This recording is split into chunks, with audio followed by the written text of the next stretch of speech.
And I think that's what's even more cool is everyone's going around and they're looking and knocking on doors, and some people will knock on another religion's door, but the only door Hmm. that really opens and answers is the Christianity one. Yeah. And I'm like, yeah, it's because Jesus is alive and well. How do you find and keep hope alive? I will find hope in what Jesus Christ did for me. Do we believe? My hope is centered totally, completely in Him. Do we trust? I have hope today because of what Jesus did on the cross. His hope doesn't change. Hope is triumph in our triumph. Hey, this is Ryan with The Light FM, and this is what hope sounds like. Today, I've got a very special guest. We met her at Rock the Smokies, but she is an awesome young artist. She's doing amazing things, not just with her music, but on social media. Today, we have Ivey Asher. Ivey, how you doing? I'm doing good. How are you doing? Yeah, I'm doing great. I'm so excited. We connected at Rock the Smokies, but just being able to see what you're doing in terms of your music, which is awesome, but also social media. We'll get into that later. But for the people who may not know about you, could you tell us a little bit about you, what you do and stuff like that? Oh, of course. So I'm actually originally from Austin, Texas, born and raised in Texas, and then I moved down to Nashville, Tennessee. And then from Nashville, I lived a good long time in Los Angeles, California as well. And I've kind of done music my whole life. And actually, I did music my whole life, but then I had somebody who told me when I was like 10, you should probably not do music. You should do something like be a kid. And I was like, I don't know if I want to do that. I actually think I want to do something more than that, like be an actor or something. And he was like, sure, if you don't want to do music, try acting. So I did that, hence why I lived in LA. So yeah, I've been doing that, and I've been doing music I sung before I could even talk. So I've been in the music world my whole life, and then doing acting probably, oh gosh, I don't even want to put a number on it, long enough. Yeah. Yeah, that's funny. But yeah, now we're here, and I've released my new music, and we're starting to release more new music, which is even more exciting. So yeah, that's kind of where you find me. Yeah, that's cool. So, talking about your music, what's your heart behind your music? Like, why do you do it? Like, what gives you the inspiration and stuff like that? Oh man, okay, good question. I have always loved writing. I've always loved connecting with people on an emotional level. I'm a very emotional person. I love feeling my feelings. And I think what was cool is I've gone through a lot of experiences. Like I was bullied in school, and I've, dealt with all of the typical things in life. I think like getting bullied, you get hurt every now and again. And I think being able to actually talk about it and almost like write from an area that people could maybe find a safe space to listen, like just a little pocket to sit in and be like, oh, she gets it. Like, I'm not alone. Because I remember feeling so alone. And I was like, I just never wanted anybody to feel the way that I felt. So I have always worked hard to create an atmosphere where everyone can just listen and in some ways relate to, or even just like have a friend that they can just lean on music wise. Yeah. And so that's kind of really where I write from, is like my own personal experiences, and then hoping that maybe somebody else will hear it and feel a little less alone and a little more seen than they did before they listened to it. Yeah, that's so cool. I remember when we were listening to you up there in Dollywood, each song, you had a story behind each and every song. I thought that was really cool, because it was like, if there was a person out there dealing with this is my song talking about this. And I thought that was really cool. But for you, is there like a moment or a song or someone that's come up to you after you've been singing that's like, hey, this really spoke to me? Is there a particular moment like that for you? But is there? Oh, yeah. Yeah, no, 100%. I've had a few. Like, I've had a couple, a lot of different, actually, opportunities. It depends on which one you want me to talk about. Some from my old album, I've had some people come up to me that I've talked to me about, they're praying for their kid to come back to the Lord, and they're struggling, and they just wanted somebody that had music that they knew was pursuing the heart of God, but still reach them in those dark places. And I actually found that to be such a high honor that they would even send me out there. I'm like, yeah, go throw me out there. I'm so down. Yeah. But I think a song that really had a positive response was, I wrote a song called Hello Again. I think back in 2022, and I posted it on Instagram. I don't know if you're a Marvel fan, but Yeah. I'm a bit of a nerd. I love me some Marvel, and Yep. WandaVision just came out, and I thought, Oh yeah. like, really the message of that was just like grief. Hmm. And as somebody who has gone through a lot of grief, like, it just literally spoke to me in such a way I didn't even know I needed. And I ended up writing the song, and then I posted it on social media, and it went viral. And everyone was like, well, the funny thing is I put in the caption, like, if this goes viral in 24 hours, I'll drop it. And it didn't do it. It actually went viral a week later, Huh. like a whole week. And Yeah. I don't know how that worked, but yeah. So I posted it, and everyone was like, I really need the song, like, to just tell me their story. And like, they lost, like, I mean, I'm walking through a friend right now who just lost her mom. Like, we just have a lot of like these connections where we can all kind of connect on a grief level. Everyone loses somebody that they love, whether it's a friend, a parent, a grandparent, a cousin. Like, Hmm. it's a really hard thing that we as humans have to go through. And so when I released the song, the response was insane. I was just like, I was genuinely blown away. It's actually how I got the start of like my fan base in a weird way. Oh Like, yeah. these people just found me, and they're like, she gets it. Like, she understands what I Mhm. feel like, and she likes Marvel. And yeah, I think talking to people through things when I write, and what really makes me happy is when people do come up to me and they like share their stories. I love to hear like people's stories. I love to like get to know people. I'm an extrovert, so I'm like, tell me everything. Like, Yeah. give me the lore. Like, Yeah. what's going on? And so when I released that song, that had a very positive response. But the song that's coming out actually on Good Friday is called Jesus is a Friend of Mine. I did it at Dollywood. Hmm. And I wrote that song actually in a season where I was not walking with the Lord at all. Like, Yeah. I most definitely dealt with some church hurt. Like, I think that's a hot, word right now. Yeah. But like, Yeah.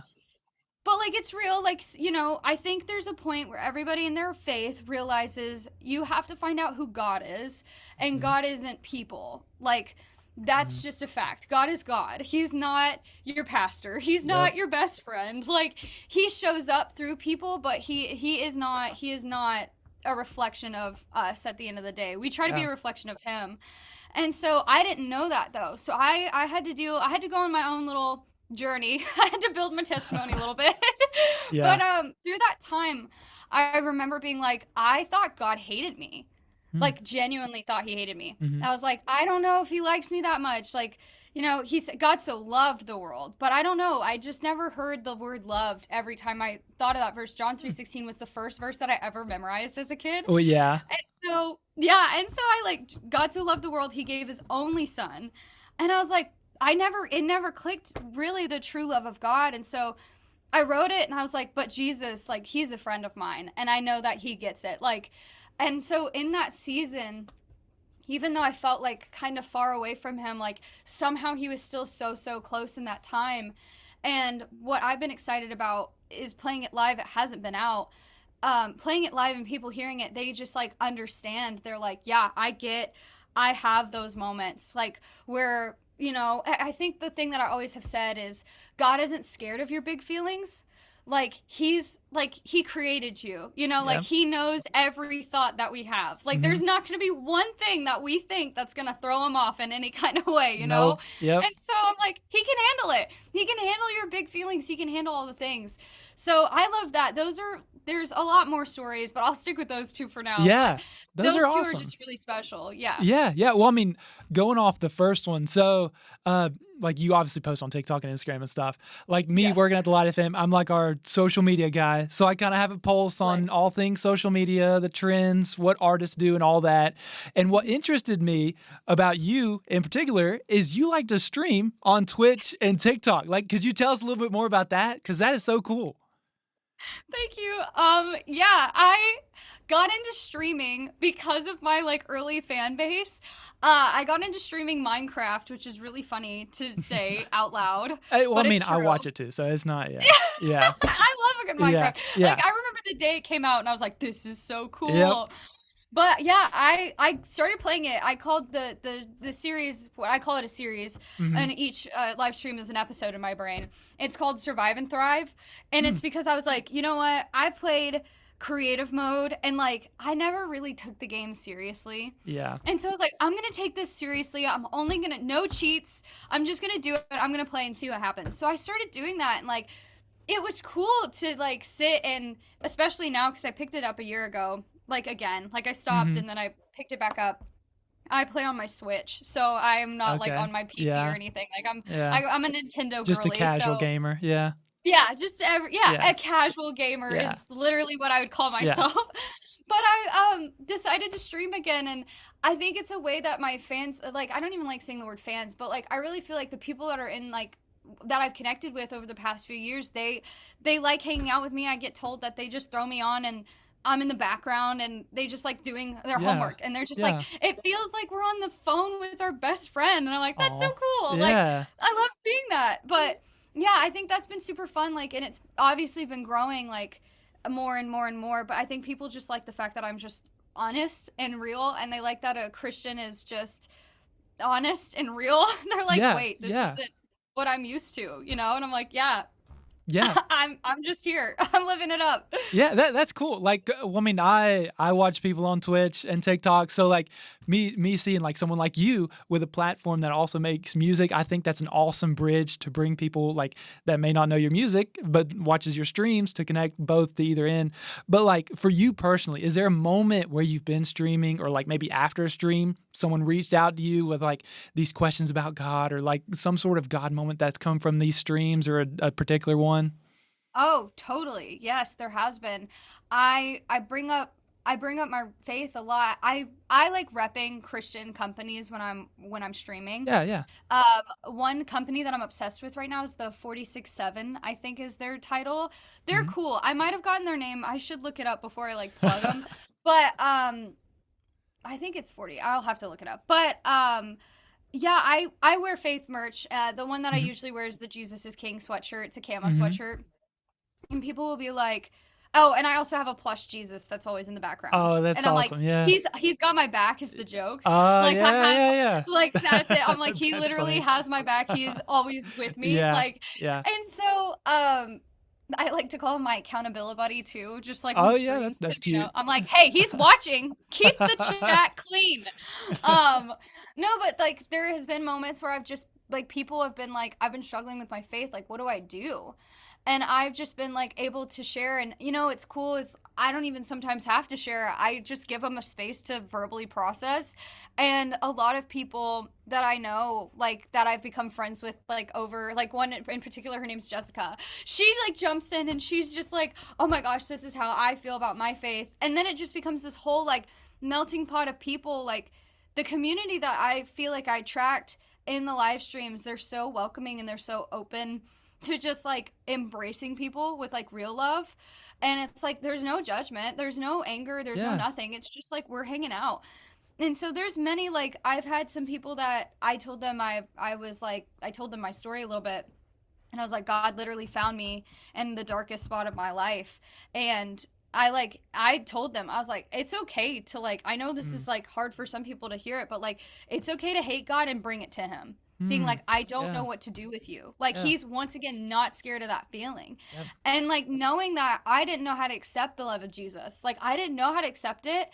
I remember my first encounter with the Lord, like that really changed my life, was he's like literally clear as day, like I never gave up on you. And I was like, I remember saying, like, I argued with him. I was like, I gave up on myself though, dog. Like, Oh, what do yeah. you mean? Like, Wow. I don't, like, Yeah. I gave up on myself. Why wouldn't you give up on me? Like, I'm not worth this. And like, I remember saying that, and I got this image of him hanging on the cross. And I was like, I just saw it. And I was like, oh my gosh. Like, I was able to see myself through the cross. Mm. And I remember sharing that with people, and they were like, I've never heard anybody like just be that honest about their life. And I think the honesty, and I don't have a filter. I'm very much like the way that I am. I'm like, you see it, and that's me.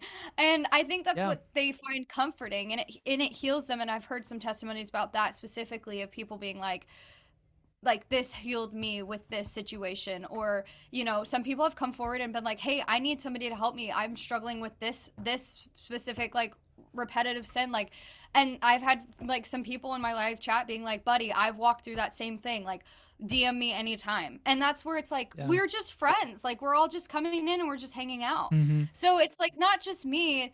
It's not even about me. It's about like everyone else as well. Like, I have some stories, but also the people in my chat room, they also have stories of how they just like are able to reach out and connect with other people that live stream in. Yeah, that's so cool. We were just talking about this morning, like the impact that Gen Z is having.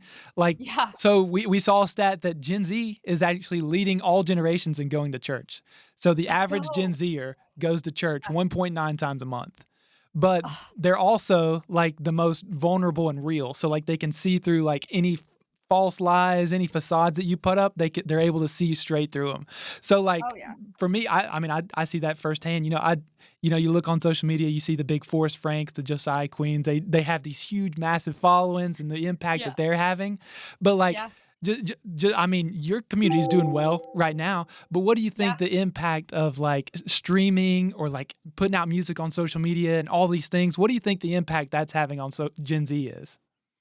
I think it's having an impact on many different levels. I think that we as a generation are kind of tired of a fake, like this fake facade, if you will, a fake front that people would put up. And I think we're searching for something real. And on social media where, it's all fake, like everything that you see on social media is so fake. Like, you can nitpick and you compare, and it can be a very toxic community. And I think us as like a generation, like you think of the Forrest Frank, you think of the Bryce Crawford, like he is having a conversation. He's sitting with people doing it. And I think people are sitting there and going like, oh, wow. And I think people really crave like guidance. People really crave that connection with like a higher like person, a higher thing. And I think Jesus is obviously the answer. And I think that's what's even more cool is everyone's going around and they're looking and knocking on doors, and some people will knock on another religion's door, but the only door that really opens and answers is the Christianity one. Yeah. And I'm like, yeah, it's because Jesus is alive and well.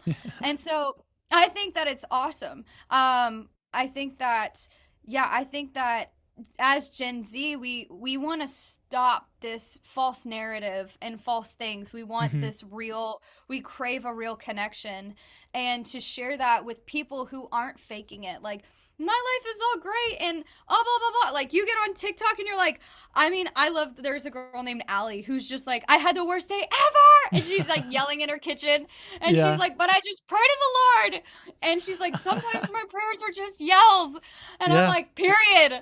Like, that's so real. And that's what people want. Like, they don't want this like, cookie cutter type thing. They want Jesus to meet them in the trenches. They want Jesus to meet them where they're at, and he does. And he does, and he just pulls you out of it. And it's like, that's what they want. They love to see the testimony, the transformation, and then the realness of what it is to walk with the Lord every single day. Yeah. And you hear so many stories. Like just this past week, like Kai Cenat, one of the biggest streamers in the world, quit streaming, and he's looking for answers. And I've been praying so hard that one of those answers, one of the doors he knocks on is Jesus, because I know for a fact that he could fill that void that he's been searching for his whole life, because he has all the followers and money he could ever want, and he quit it because it feels empty to him, which I think is awesome. Like, it's a testimony to what, like, the void that Jesus can fill and the purpose that he can bring. It's true. But yeah, Ivy, that's about all the time we have. Do you want to give some plugs about how people can check you out, your music, your streams, all that? Oh, I'd love to. Yeah, you can find me anywhere and everywhere. You just look up my name, Ivey Asher, Ivyasher. And that's TikTok, Instagram. You can find me on Twitch. I'm also on Pinterest for all the girlies out there that love a Pinterest moment. But yeah, that's where you can find me, in Spotify, Pandora, anywhere that you can stream music. You can also find me. My new single, Free, just came out, and I'm about to release a new single called Skyward, and that is coming out, I believe, on the 20th of February. And that is very exciting. And I look forward to maybe seeing you guys on the streams. Yeah, for sure. Well, thank you so much for sharing your story and what you're doing. And that is what hope sounds like.